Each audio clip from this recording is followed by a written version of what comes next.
1 spoon அளவுக்கு மிளகுத்தூள் போடுங்க. அவ்வளோதாங்க, நமக்கு சூப்பரான கத்திரிக்காய் பொரியல் ரெடி ஆகிடுச்சு.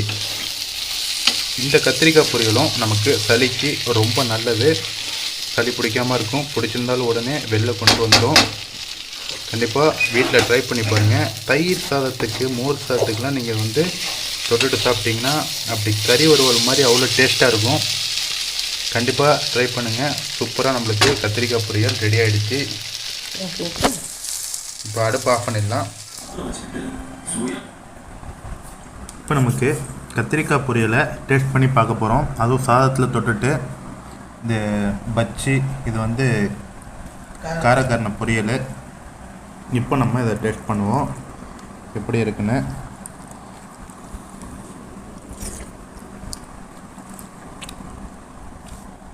அருமையாக இருக்குது.